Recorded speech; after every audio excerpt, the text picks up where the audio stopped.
Australia have done it. They have won the World Cup for the sixth time. Some of you listeners might have heard my reaction at 4 a.m., but I'm joined by Gav Joshi now to get into the meat and bones of this fabulous win by Australia. Gav, good morning. How are you?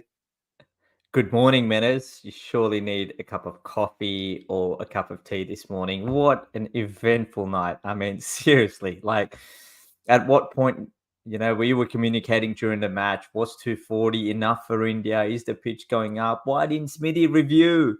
All these things. But oh my God, Travis Head, I'm sure we're going to talk about it, but 6 wins. Now, in our lifetime, I reckon, Menace, and hopefully we both go on to have long lives, but I don't think any other country catches up. I mean, some team will have to win 3 consecutive World Cups and Australia not to win them. So until we're pretty much, Dead next and 50 buried. odd dead and buried, yeah, I think we can just tell the whole world you're never going to have enough World Cups as us. What do you reckon? I like it. It's a little bit of a depressing thing thinking about the end of the road for us already. But you're right. I mean, it's incredible to win 6 titles, and the next nearest is with 2 titles. Let, So there's a huge gap. let's start off. I'm just going to put you on the spot. Is So out of the 6, is this the best one? absolutely, it is. I was thinking Better about than this. Alan Border's 87. Well, that's the one that I think is closest to this one, and Yep. I wasn't following it as closely as I've been following this one, so it's hard for me to judge. But I think it pips 2015 because we were the raging hot favourites at Yep. home. It pits 2007 and 2003. The Yep. strength of the opponents weren't as great as the challenge we faced playing India at home. 99 was a fantastic victory, and it was a great victory. But Pakistan didn't turn up to the final. And 87, well, that is one that does rival this. But I think when you look at this one in isolation, just everything was set up for India to win, and Australia got the job done. What do you Yeah. think? Oh, absolutely. Yeah, I reckon it's on par. Like I said, I don't remember 87. But from all the stories I've heard, a lot of people, I mean, sadly, Dean Jones is no longer with us, but I called Dino saying that, look, that was incredible. That was, Bob Simpson pushing us to the limit. That was Alan Border at its best. Nobody gave us a, effing chance. And we did it. And we did it in India, and that was there was no 5-star hotels and et Mm. cetera, et And we cetera. beat the old enemy.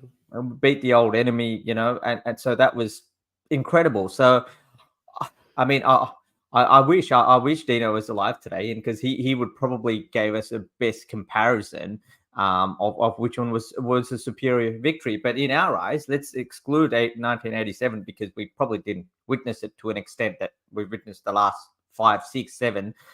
It is like, and I totally agree with you. I mean, the four. I think Australia, yes, they probably were the top 3 in this World Cup, but England and India were way ahead of them. Playing in India, everything had to go well. It did. The start wasn't that great, but hey, I mean, full credit, Pat Cummins. What were you going to do if Australia won the World Cup? Now, didn't we have a I, bet? I can't remember what the bet was, but I seem to remember my support for Cummins and McDonald has never wavered. I mean, some people sort of drift in and out. My support for them has been unwavering throughout the campaign, and you sort of try and put it up the magnitude of the win on top of the year they've had. Mm, And you think that 2 years ago they won the T20 World Cup. This year they won the 50 over World Cup. This group of players, are putting together such an impressive CV. And people say, oh, you look at those teams from 2003 and 2007. Well, there's 5 or 6 of this team that have won 2 World Cups now. So it's superstars. Absolutely, I totally agree. I like it's how it's, when we talked about Australia, we rarely talk in the same breath. Mention Travis Head in the same breath as a Marnus or a Mitchell Stark or a Cummins or even a Zampa for that matter. And he was pivotal today. He was pivotal in the semi-final. He was pivotal in the World Test Championship. Similarly, so last Australian success was the T20 World Cup in Dubai, where I thought Adam Zampa was probably the player of the tournament. Mitch Marsh had an outstanding tournament. These are the guys in the last 18 months. I think will learn to cherish more, in the next sort of into the future, because we've always Yeah. looked, yes, and I think that's wonderful for Australian cricket, because if you told me that Marnus didn't get runs in the WTC, David Warner didn't get runs, or Smithy didn't get runs in the World Cup final, can Australia win? Most people would say no. But here it is, Travis Head, the likes of him, and Scott Boland going back in, the summer he's had, sort of thing. This is great. I think Australian cricket, I think it's they say that the next tier should raise their game, and can't just depend on the Marnuses and the Smiths and the Starks and the Lions. And here it is. These guys have elevated their game, and that's why I think Australia's been successful. And that's why this compares to, or is perhaps greater than, 1987 World Cup win, because it's that Mm. next tier of players that have brought success to Australia this time around. And I guess, it's interesting stepping back that this group of players, the legacy they will leave is more in white ball cricket.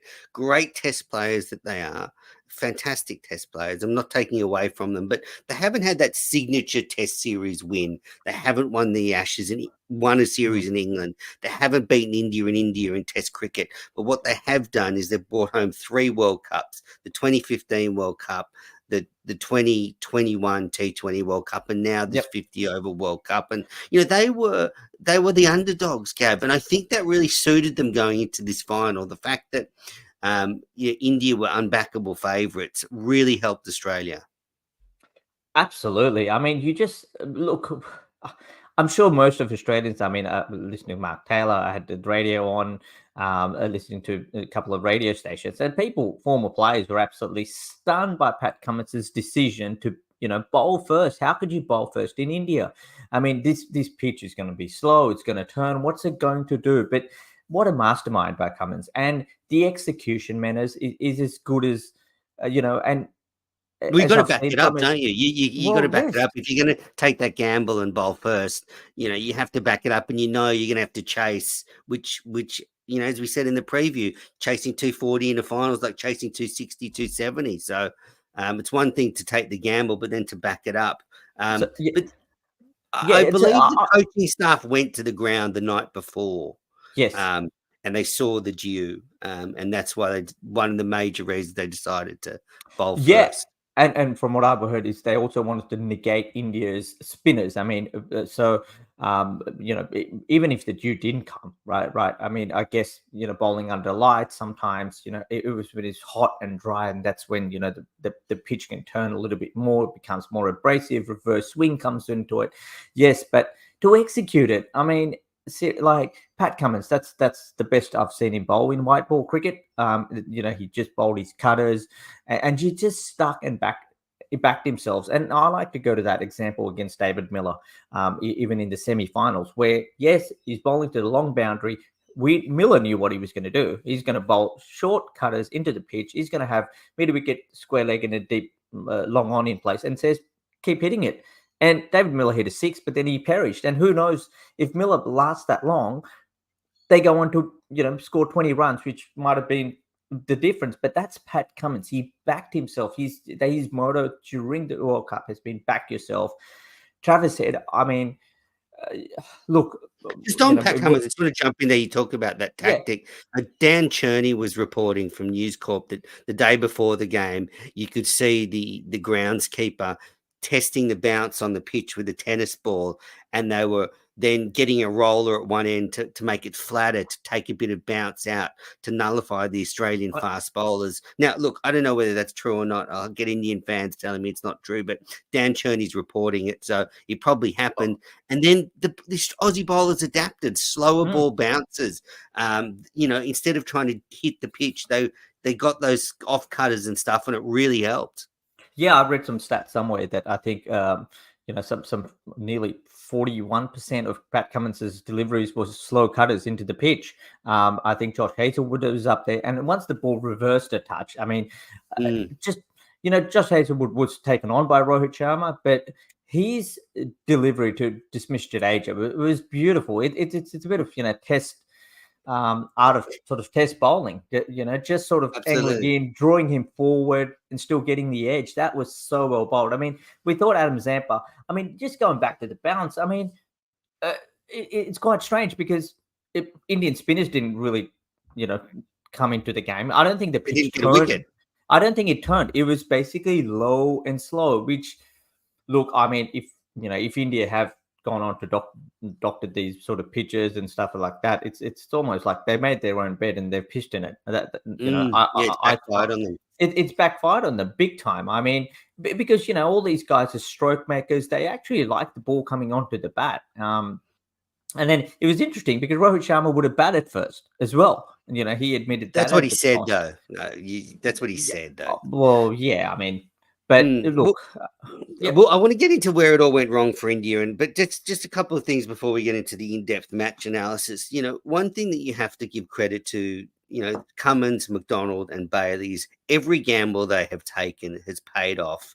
They decided to leave Travis Head in the squad when he was injured, and Pat Cummins told the story that was McDonald, that McDonald came to Cummins a day after the injury and said to him, I think we need Travis Head at the business end of the tournament to win this cup, and I think we should leave him in. So, big tick to Andrew McDonald. But, you look at all the gambles, just taking one spinner, huge gamble, but it paid off because Maxi bowled better than ever. I mean, they took a few, they rolled the dice, and they all came up winners. Yeah, absolutely. You summed it up well. We talked about this. I mean, I look at the two heroes of the batting performance. I said Australia shouldn't pick Marnus Labuschagne, Yes. and you said no way they should risk Travis Head going to India. And we were both proven wrong. I guess once they got Travis Head, I think Marnus sort of was always going to play because Australia had a template. I think they followed that template well. But you're right. Like, I mean, but we talked about that record of Travis Head. I think he was averaging 64 since he came back. He was monumental. His strike rate's 120, and he's he's 29, 30 years of age at the peak of his powers. And it didn't daunt him. Nothing daunted Travis Head. A great story, I think, and I've tweeted about it, is a few years ago playing for RCB, Virat Kohli's team, and he was a decoy for AB de Villiers. Nobody knew who he was. And he actually spent a bit of time discussing how to handle big match, sort of how to handle the pressure with even likes of Kohli, and he just realized he had to be himself, not put pressure on himself. And he's almost your typical Australian cricketer. If you see Travis Head probably celebrating today, and he plays park cricket in Adelaide tomorrow, he'll be the exact same bloke. And I'm so happy for him because there's the glamour and you have the Warners and the Smiths with all the eyeballs, but Travis Head, I mean, he just sort of resembles a lot of the Australian people who go and play cricket. Exactly. Absolutely. And look, good on him. I think he had to be there, and I've been calling for it. If Head's going to be there, it just frees up Mitch Marsh, frees up everyone. And you're right, the selection gamble. Full credit to George Bailey as well, sticking with look, fantastic. I mean, good on Australia. But the other big one as well, and I'll give credit to you, is the dropping of Alex Carey. Probably no one expected that. They're going to add another right-hander. Is that going to work? Carey, perfect. Left-hand, right-handers. Look, paid off. Definitely in that semi-final, Inglis was sensational. Sorry, just one more point I want to make is I think the selection, if you go back to that third match, ODI against India just prior to the World Cup, where Australia scored 375, in that there was the four set bowlers. Australia played the three quicks and Adam Zampa, and they won that game after losing the first two, experimenting with the all-rounder part.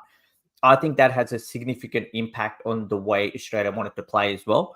They said, given the way Maxi bowled in that match as well, they said, that's it. We're going to back our four bowlers and we're going to back the rest of the batting. I think that also was a key moment in the way Australia approached this World Cup.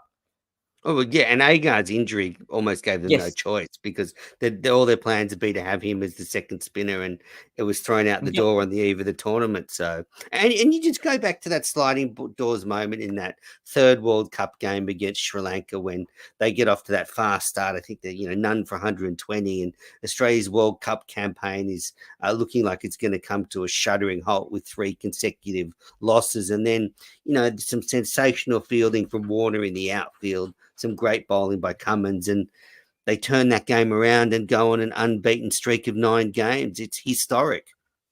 Absolutely. I mean, yeah, it's still hard to digest. I mean, Australia won the World Cup. Can we believe it? Here we were doing a preview a couple of months ago, going, and you even said that they might not even make the semis if things don't go Yep. well. But hey, here are the world champions, Australia. What a final! I mean, one-sided at the end, but geez, the crowd was silent. I was constantly doing a bit of work for Indian TV, and you can see some of the reactions. And look, I mean, India tried everything. I believe Australia simply too good. They were too good. I want to get into the match details, and we've got to take a break. But before we get into the match details and take a break, tell me, I mean, how bad will it be in India mourning this loss? I mean, you could see it in the stadium. You could hear a pin drop. I mean, the atmosphere was sucked out of the ground. I mean, at the end when they had the drone show. I don't know if you saw it, but there was a drone show to celebrate the end of the World Cup, and it had the Indian flag almost predicting that India would win. It had champions in blue almost predicting India would win, but they haven't. I mean, all of India will be stunned right now. They would be, yeah, absolutely. Look, I'm sure there's going to be a bit of a post mortem. I mean, looked Rohit Sharma looked a little bit dejected quite early on. I mean, I guess we saw the difference between the Kohli and the Rohit Sharma captaincy. There's no way Kohli would have, I won't say caved in, but Kohli would have still puffed his chest out. He would have been a lot more emotional, while Rohit was more calm. He probably knew the game was gone. Did you But see Kohli try and get under Marnus's skin when he came out to bat? Marnus came out and Kohli started to give him the death stare and chirped him a bit. I yeah, think well, knowing that they needed to get him out, yeah, obviously. well, one other person that gave him a few words was actually Shreyas Iyer, which is quite rare as well. So, but Didn't work. no, it didn't work. Good on Marnus. I mean, he played such a simple game, didn't he? He knew he just had to bat 100 balls, get 15 runs. Australia, with the way Herbert was going, are going to win. Marnus didn't take one risk. Fantastic. And that's game awareness for Marnus. Sensational. Even Travis Head, for that matter. Like, this is why potentially he could be, he will be an Australian captain somewhere, close in the next couple of years. I don't know when, but Yeah, I agree. he's penciled in for that. But Marnus's story almost epitomizes this World Cup for Australia. I mean, he Yeah. wasn't even in the original 20 that was announced. Then he got a reprieve and got on that plane to South Africa. And then from just there, he made every post a winner. He scored runs. He fielded so well. He took chances with runouts. I mean, he could have been dropped at any time during the World Cup, but every time they looked like dropping him, a player would get ruled out, and he kept playing. And now Marnus has played, I think, 19 one-day internationals in a row for Australia, and he was in tears on the ground afterwards when he realised how lucky he was. I mean, it just epitomises this World Cup journey. It does, and Paddy Cummins pretty much summed that up, didn't he? He said we had to be brave, we had to take our chances, we had to, and sometimes when you know you don't, you feel like if you play just sort of your typical cricket, it might not be good enough to win. You need to think outside the box or try something different. And Australia did.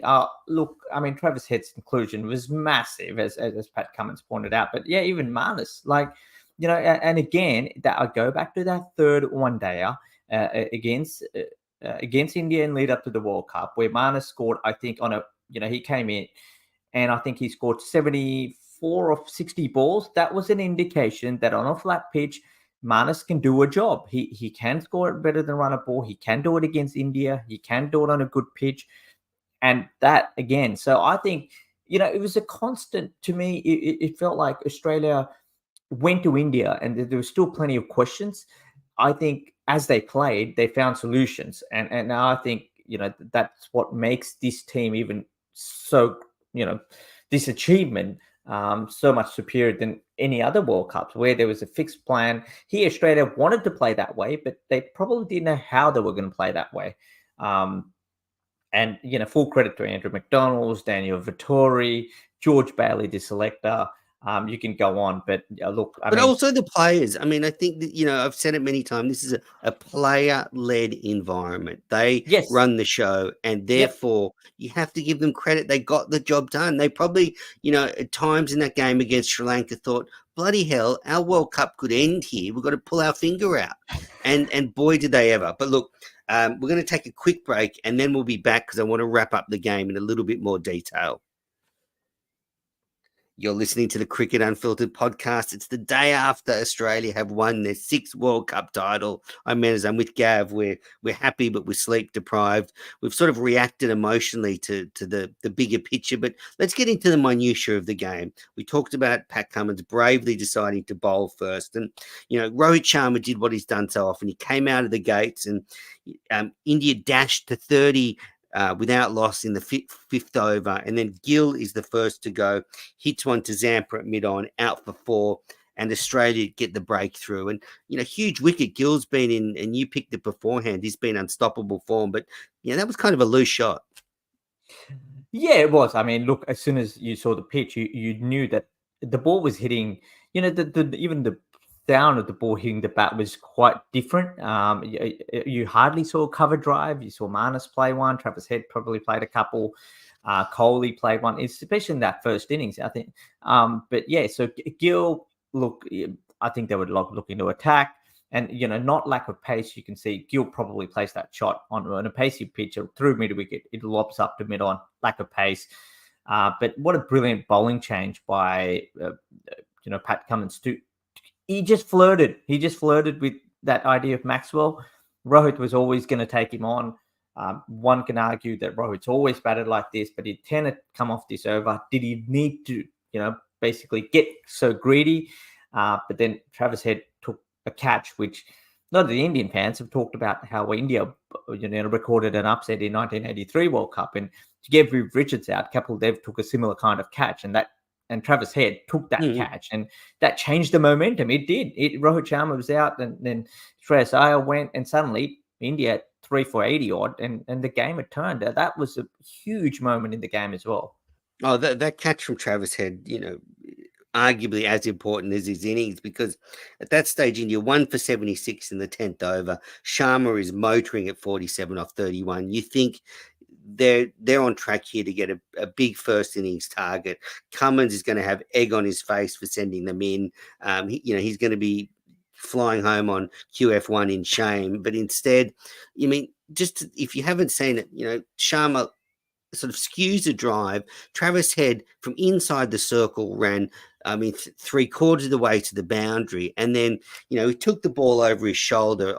Any of the AFL players out of Adelaide would have been thrilled with that take. I mean, it's one of the greatest catches in World Cup history for Australia because of, the importance of that wicket. And, I think, there should be a statue of that catch outside the Adelaide Oval of Travis Head with the big mo taking it over his shoulder. Because Sharma's in control. Is he the greatest? We'll talk this about at the end of the podcast. But is he the greatest cricketer to come out of South Australia in the last 30 years?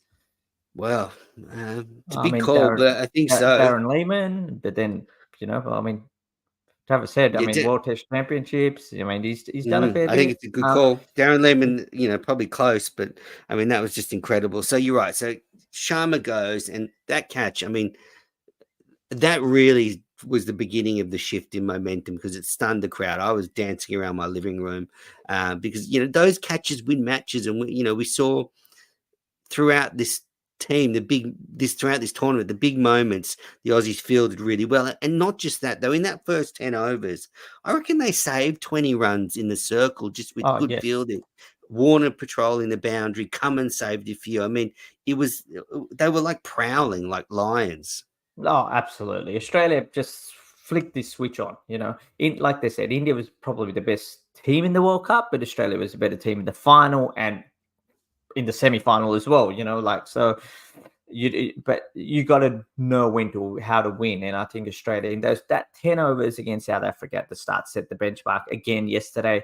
Sometimes you go on a gut feel, and Pat Cummins probably felt that yesterday. They said, "Yep, look, we did it against South Africa. We can chase on a turning pitch. Let's go out here. If we repeat what we did in the first 10 overs against South Africa, against India, we can do this." And I think the confidence just grew. I think Pat Cummins Absolutely. bowled, and after that 10th over, which you're going to come to in for that partnership between Yeah, Kohli and absolutely. So, KL. yes, so I goes in the 11th over. Cummins gets a beautiful ball.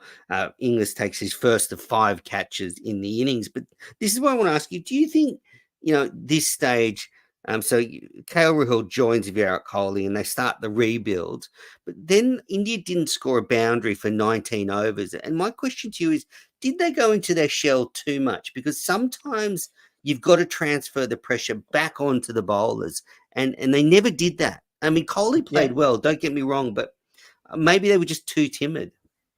they potentially would if India's if Rohit Sharma. I mean, this is where you look at Rohit Sharma. He played what he wanted to do. And he wanted to go out and attack, and he did that. He was fine with scoring 47 of 31. That's what he wanted to do for the whole World Cup. He'd done that because he wanted to lay the platform. But the others, if you wanted to take the game on, this is what India's been talking about. Did they really take the game on? I think that's something they'll be asking. Yes, slowish pitch, but it also is also because you bat in that, you go back into your shell because of this. There's a fear of losing, the fear of, oh, if I do get it wrong, there's a bit of uncertainty, and I think there was a bit of uncertainty in that partnership. Not so much Kohli, maybe for KL Rahul. Also, the fact that India's 8, 9, 10, 11 are all pretty much bunnies probably meant that India couldn't take a risk. It's the Mm, first time throughout the World Cup and that they changed their batting, right? Jadeja came to 6. Throughout the tournament, 6 has always been 6. They changed their batting. That to me also felt like, hang on, we need to do something different. And given when you won 10 on a row or 9 in a row, when you start thinking we need to do something, there is a sign that there's a bit of uncertainty there. bit of And panic. a bit of panic too. And I think we sense that in India around that, that partnership and after especially Kohli got out. Yeah, and what it did do was the fact that they were so timid, it allowed Cummins to take control, and he was able to get through some overs of Mitch Marsh, Travis Head, Maxwell as well, and Zampa Bolt through the middle. And then it meant, obviously this was a tactic in bowling first, that the ball was able to get roughed up, and then they were able to actually get a little bit of reverse swing in the Mm. back half of the innings. So that meant because Rahul and Kohli had allowed Cummins to work through those overs, then at the back half of the innings, Hazelwood, Stark, and Cummins were able to polish it off, and they weren't able to get away from Australia and get 260, 270. Yeah, and good on the other thing that Cummins did. We could be thinking, well, he could have hesitated and said, well, I'll leave Mitch Stark right to the back end of the Indian innings. He's going to be. He had, I think, had 3 overs left. Let's use him at the back end. But he didn't. He went for the kill. And Mm. and Stark took those wickets. So he got Shami out. So He got I think Rahul that out. He got he got. Rahul out at a Yes, vital time. that was a terrific delivery. So good on Pat Cummins. That's That was the one something who went we. around the wicket, didn't he? Stark Yes, went around the wicket to Rahul, and absolutely. That was a huge wicket and well done, because otherwise you could have just said, well, you could have sat back and said, well, let Hazelwood bowl and go to my death bowler, my best bet death bowler at the end. But he didn't. He bought, even if it meant finishing off Mitchell Stark in the 46th over and Cummins bowling himself. That's trust. That's attacking captaincy. Um, and that's where, I think Pat Cummins has to be really credited. That's like backing himself, his teammate, and himself. He said, well, I'll do mm, it. Uh, Fantastic. yeah, and just want to talk about Kohli's dismissal. I mean, this is the thing about Kohli, the enigma of him, and as timid as he was, he got to 54 off 63, hardly Mm. getting out of first gear, and that you sort of look at that Sharma catch, but that is another moment where you know. India fought back to 3 for 148. If Kohli doesn't get out, then who knows what could happen. Um, and Cummins gets him out.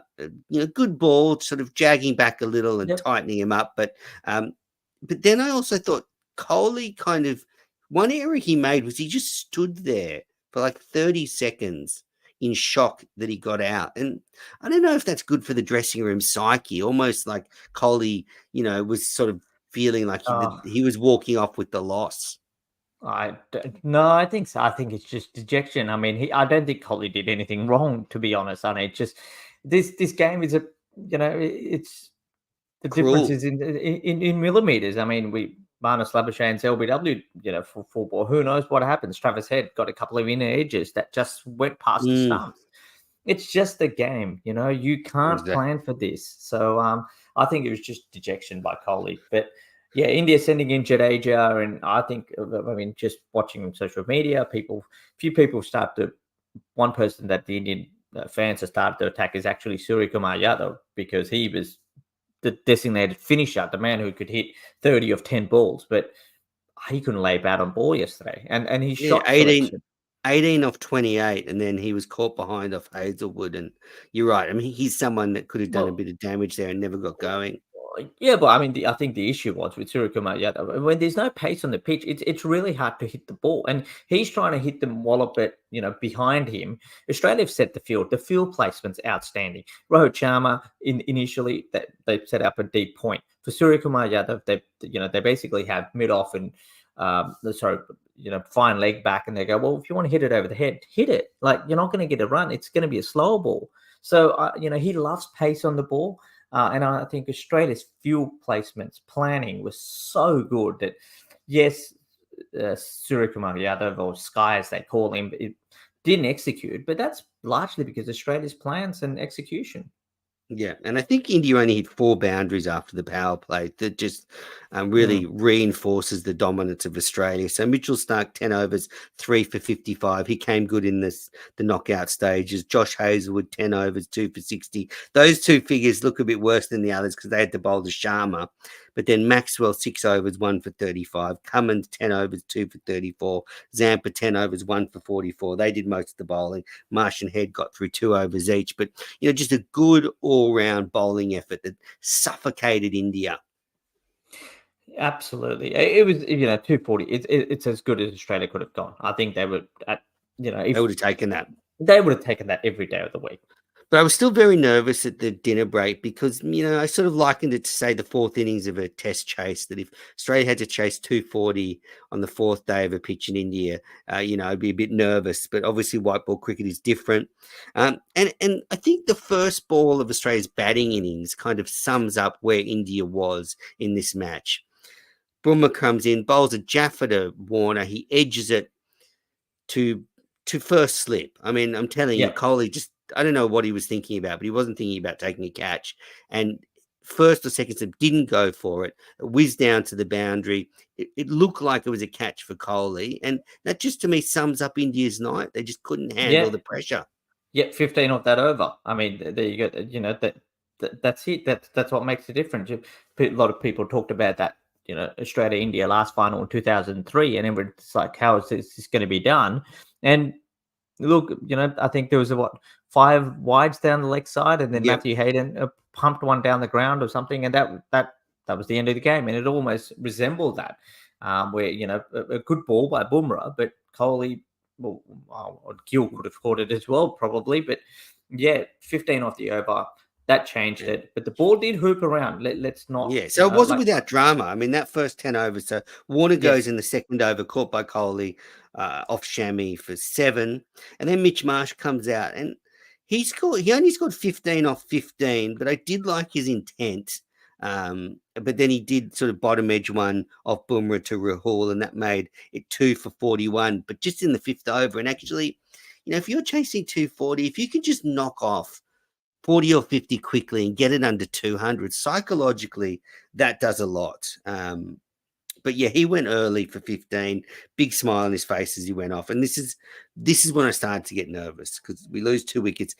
I'm thinking, well, Australia's middle order is going to have to face Yadav and Jadeja. Smith comes out, plays a beautiful straight drive, and I'm thinking set up for Smith. This is an innings for him. Just can go at his normal pace. He can anchor the chase. Bumrah comes in, gets one to nip back in, hits him on the pads. It's given out LBW. And this is what I don't get. Smith refers everything. There was sometimes he was referring them in the Ashes and they were crashing into middle stump. He goes up to Travis Head. Travis Head says, "Yeah, no, that's out." He walks off. Replay comes up and hit him outside off. He would have been given a reprieve. I mean, I was gobsmacked. Confidence of Travis Head. That's all I'm going to say. Well, he probably felt a bit guilty after that, so that's why he was like, "I better make a match-winning 100 here," because Smith looked so pissed off, and I imagine like he was disappointed getting out. He gets up to the dressing room, he looks at that replay, and he thinks, "Fuck!" And he didn't actually come out of the dressing room until Australia had under 20 to win. That's how mortified he was. Yeah, well, I mean, and sometimes back to Travis Head. Sometimes when you're involved in a big run out, a mix up, or you make a decision, you're like, well, no, I think that's out, mate. And sometimes you see it on big screen, it can deject you. You can say, oh my God, what have I done here? Still probably arguably Australia's best batter has to go back. But the fact that Travis Head, it didn't bother him, all these things, that's what makes his innings even greater, Menners. But after that came in, I think, the way he was striking the ball, I mean, by this time, I think, by about 3 for 80, the first drinks break, as soon as you sensed there was a bit of dew there, I think they brought the ropes out, they mopped up the ground. You just sensed that things were going to get easier for Australia. I was baffled by the lack of slower balls that the Indian bowlers bowled. I was absolutely stunned. And we talked about those changes, right? India changing their batting order for the first time. Not bowling Siraj in the first 10 overs. Siraj can swing the ball. Yeah, so what I don't understand is they'd opened the bowling with him throughout the tournament. And you talk about, swapping the batting order. This is another thing where wouldn't Siraj open the bowling? Because Shami's not as good with the moving ball. Well, yeah, that there's a fair argument for that. And we saw him push the ball down leg side, bowled a few wides as well. But yeah, absolutely. And there was an argument that they felt that the ball's only going to do so much in the first maybe 7 or 8 overs, and they thought the person who, especially getting 240, you just sense a bit of desperation that they needed 2 from Shami in that spell, and maybe 2 from Bumrah, needed to get Australia 4 down, and they felt then Siraj could bowl. But yes, I was baffled. I think, and he went to Siraj way too late. I think by the time dew had come and Siraj can cut, bowl those cutters. Siraj tried to thump it into the pitch. I don't think that was the right plan either. So I think India just, like you said, with that Jadeja up the order, not opening with Siraj, fine. But I think he should have been on maybe in the, 6th or 7th over. I think Rohit just delayed it so much. And full credit to Australia, because by then Travis Head had taken the game on. Mitch Marsh with his brief innings had taken the game on, and Australia's already. But at 3:47, I don't know why Siraj wasn't brought on. Yeah, 3:47. I was very nervous, but I shouldn't have been, because Labuschagne and Head put on 192. Just a incredible partnership, and it's the second highest partnership ever in a World Cup final, behind Ricky Ponting and Damien Martin's 200 and something run partnership against India in the 2003 World Cup final. Travis Head went on to 137 off 120 balls. He was dismissed with 2 runs to get. I like the way Travis Head built into his innings. If you look at his strike rate early on, he was watchful to get the pace of the pitch. And as you say, probably he was waiting for a bit of the dew to come in. And once it did come in, he just took control of that partnership. And he's the 6th player to make 100 in a World Cup final. Clive Lloyd, Viv Richards, Jay Wardner, Aravinda De Silva, Ponting, Gilchrist. I mean, he joins an illustrious list. He's now the 7th player. And also, I think it's probably Australia's greatest ever century in a World Cup final, because it was done chasing. I mean, Ponting and Gilchrist were both done batting first. Yep. This is when the team was in all sorts. He got the job done. Yeah, well, one could argue, I mean, since Aravinda De Silva's great knock in 1996, this is probably the best. Or, I mean, there's only been 200 chasing, but this has got to be one of the great knocks out there. There's So only many been parallels between those two oh games with the conditions and the score. And yep. the only difference was in that game in 1996, Australia won the toss and elected to Well, bat because they didn't know about well the that dew. Yeah, exactly. Well, Australian team was back in the hotel in Lahore at 6 p.m. and nobody knew about the Jew. This Yeah. time, I think they actually came out of the hotel room at 6 p.m. and examined the ground. But that's. But yeah, look, I mean, I just liked it how Travis Head. He actually had 3 for 47, and just after that, he didn't go hammer and tongs. No, He he was actually watchful. They he lot of was watchful. singles. And yeah, game awareness, excellent. Menas, absolutely brilliant. He didn't take a risk. He knew what they wanted. And, even sort of 100 required. And when there was about 80 required, I think he just said, well, I could finish this game. If I hit 2, 3 lusty blows here, which is what he did against Kuldeep Yadav, I think Siraj, and played a beautiful pull shot, I think, of Bumrah. That's it. He knew 80 to win. He gets 3 boundaries. Mana scores 5 runs. It's down to 55. Doesn't matter. I think Mm, Australia's home. So even that point, when to take those risks, brilliant batting. I mean, Travis Head, probably see him, you speak to him. He probably doesn't seem like a very street wise, cunning cricketer when he speaks, but clearly that indication there.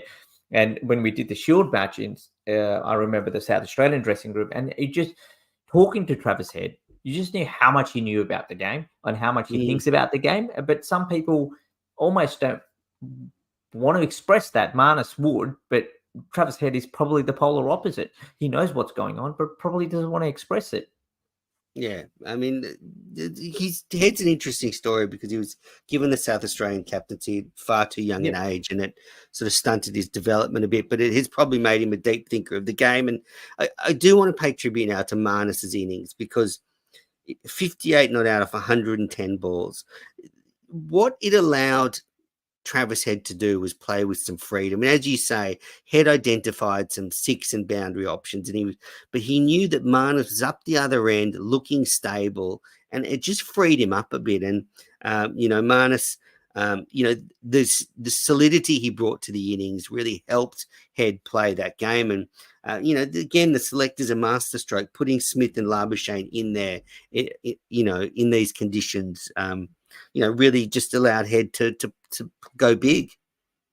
Yeah, absolutely. Mm, Look, Marnus, and that's why Marnus was in this team. When you had 3 dashes up the top, Warner, Smith, Warner, Marshall, you wanted consolidation, and the point was, and I said it, is to get to 80 odd in sort of 15 overs, and then consolidate, and you can have Marnus score 70 or 80 balls even, Mm, because if your bowling's done a job, and if you can prevent them by having four of your best bowlers, which is what Australia decided, instead of playing those part timers, you're going to restrict the opposition, and that paid off. So yeah, I mean, Manmanis just, like I mentioned, hardly took a risk. He nearly blocked out a maiden from Jadeja, ran well between the wickets. Just cricketing smarts. indeed. And Jadeja, 10 overs, none for 43. He didn't take the 8 wickets that I predicted. And Yadav, 10 overs, none for 56. You just couldn't have predicted that India's spinners would get no wickets against Australia in the final. And it was, so in the wash up, Travis Head was player of the match. So player of the match in the semi final and the final. That's quite an achievement. Um, Virat Kohli was the player of the series because of his 765 runs, the most ever by a player in a World Cup. And boy, when he went up and collected his medal for that prize, he did not look a happy camper. The Indian Prime Minister Narendra Modi came down to present the World Cup to the Australian team, and because India had lost, most of the crowd had gone, so he didn't get the reception I think he'd hoped for. But they were magic scenes at the end as Australia had the cup and they lifted the cup, and then they brought all the support staff in and everyone, and they got a Yeah, photo with him. love. Uh, Beautiful. Yeah, lovely touch by Pat Cummins. I think some of the logistics uh, people around the team, some of the the local Indian officials. Pat Cummins was able to hand over the World Cup to them. Yes. Who and then took a photo of them. Fantastic. These are wonderful scenes, and just shows humility. And like Pat Cummins, he genuinely is the the golden boy now of Australian cricket officially. Menas, I know you're still a little bit unhappy, but I'm very now happy. I think, but there is one thing, and if we've wrapped up the match, Menas, I have a can't Yes. let it go already. Go good. Give it to me. Even right now, you Yeah, ready give for it it? to me. Okay, Yep, well, I've got it. seriously, QF1, QF2, whatever it is, get the Australian team home. Seriously, like people like Steve Smith, David Warner, whoever else is picked in that team to play that T20 series, which starts in 3 days. No, send somebody else over there. I'm Bring sorry. them home. These heroes need to be back here in Australia. It's Monday morning. Get next Monday, lunchtime in Sydney, lunchtime in Melbourne. Get these guys paraded around. I don't want Steve Smith and David Warner to be playing in a T20 series, which is absolutely pointless. I Menace, agree. I agree, get and you're there. not the I only one can't saying let that go. That good, because decision has to good, be because changed right now. good, because George Bailey, pick anyone. We'll go play for Australia in that T20 series right now. Get these guys home and show off in front of the spectators. They're national heroes. They don't want to be in India over there. Already 50,000 people had left by Australia won the World Cup. We've got fans here who will be lining up, kids who are lining up, schools are nearly over, nearly holiday season. Get them out on the streets and give them ticker tape parades in 3 or 4 cities, wherever. Do it now. I can't let that go. There you go, Menace. well, I love it, and you're not the only one to say that. Michael Vaughan, I listened to him on the BBC, and he said a couple of things. He thinks this is the greatest ever win in a World Cup by a team. He think by any team. He thinks the fact that Australia have gone to India and beaten them in their home soil is the greatest ever win in history. And he said exactly what you said. He said they should have a ticker tape parade in Sydney. They should be feted. They should be toured around the country. He said exactly the same thing you said. And I agree with you. Matt Wade is due to captain that T20 side. Just send over the Aussie A boys and give them the experience there, because this whole 15 player squad should be sort of toured around the country. Such is the nature of this win. Have we gone in the podcast during the World Cup without mentioning Matty Wade? Can they get him a Winners medal? He probably deserves it. Just for the spiritual help he gives to the team. But yeah, incredible stuff. So Australia win by 6 wickets with 7 overs to spare. As I said, I talked about the scenes afterwards, but you could tell the players were really emotional. And yeah, you look at the heroes of the World Cup. I mean, Glenn Maxwell, 400 runs, an economy rate of 4.81 with the ball. David Warner had a quiet finals, but 535 runs just allowed Australia to go on that winning streak. Mitch Marsh, 441 runs.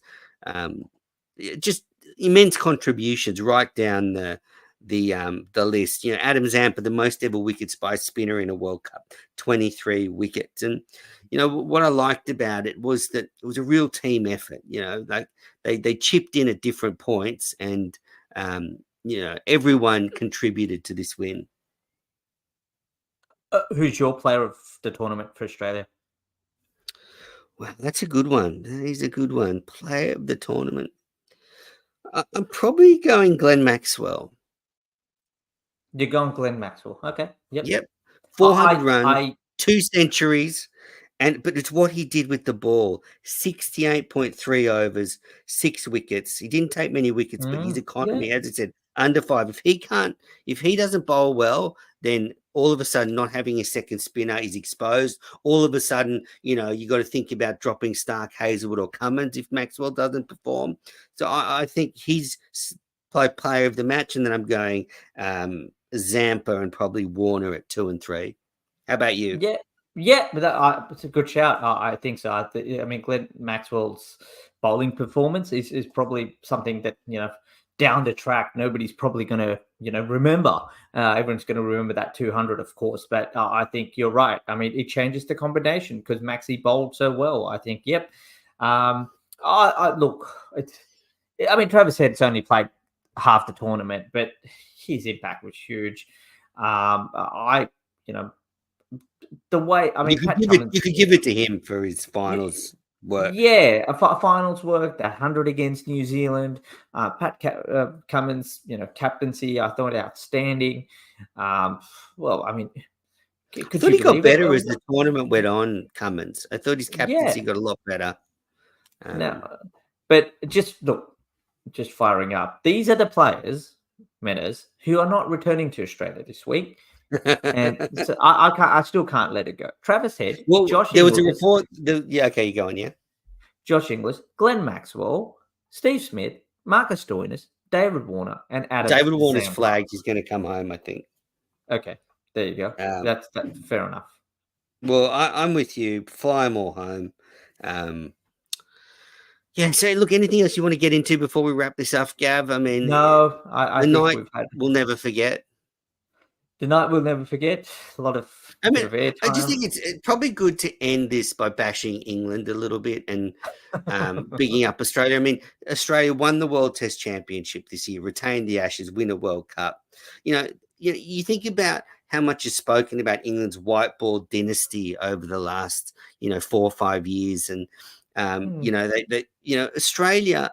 They win the Yeah. 2015 World Cup. They win the 2021 T20 World Cup, and we win the 2023 50 over World Cup. Now, I know England won a couple of cups there, but we are the undisputed kings of white ball cricket now. And England's legacy has been overshadowed by Australia yet again.